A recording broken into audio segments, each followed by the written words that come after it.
অভ্র আবেশ, নার্গিস আফরোজ। কোনো এক বিকেলবেলার গল্প। গোধূলি লগ্নে অস্তরাগের মেলায় লেকের পাড়ে বসে আছি দুজন। শুনশান নীরবতা, নিশ্চুপ চারিদিক। কোলাহলগুলো দিনের শেষে ক্লান্ত পাখির মতন গোধূলিতে মিশেছে। লেকের কাকচক্ষু জলে পা ভিজিয়ে শান্তভাবে বসেছিলাম। চারদিকে বাসন্তী হাওয়ায় দুলছে হরিত বৃক্ষ, হৃদয় অলিন্দ শিমুল পলাশ বন। হঠাৎ পূবের আকাশে বজ্রপাতের গগন বিদারী নিনাদ, বিদ্যুৎ চমকানি। খানিকটা ভীত সন্ত্রস্ত মন শক্ত করে তোমার হাতটি ধরলাম। খানিক উষ্ণতায় রঞ্জিত হলো কালো মেঘাচ্ছন্ন আকাশ। ঝুম বৃষ্টি। আহা, চৈত্রের খর তাপে একরাশ হিমেল হাওয়ার আবেশ। আহা, শুভ্র সফেদ শিলাবৃষ্টি, যেন সবুজ মাঠে মুক্ত দানার খেলা।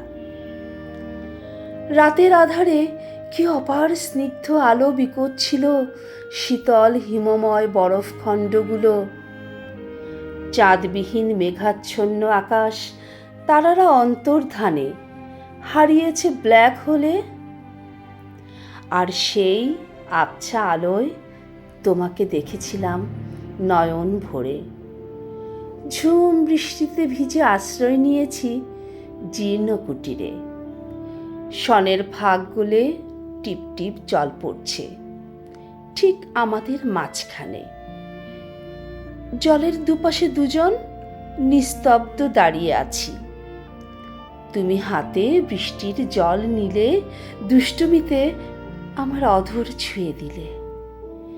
দুজনার হাত এক হলো সেই বাসন্তী সন্ধ্যায়। টিপ টিপ জলে ভরে গেছে দুহাত। আমিও বৃষ্টির জলকেলিতে মুগ্ধ হলাম। দুহাত ভরে জল নিলাম, বাসন্তী জলে দগ্ধ হলাম। মুষলধারে অবিরাম অন্তহীন বৃষ্টি, চারিদিক ডুবে গেল শীতল জলে। সময় থেমেছিল কালো রাতের নষ্ট ঘড়িতে।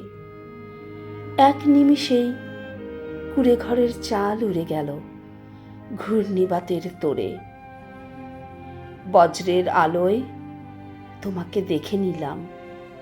মায়াবী চোখের বজ্র বালকের বেশে বুকে টেনে নিলে কি অপার ভালোবাসায়।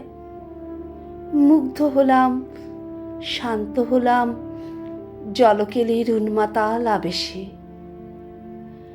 আকাশ ভেঙে অঝোর ধারায় পড়ছিল সাদা পেজা তুলো। দুহাতে আলিঙ্গন করল তোমায় আমায়।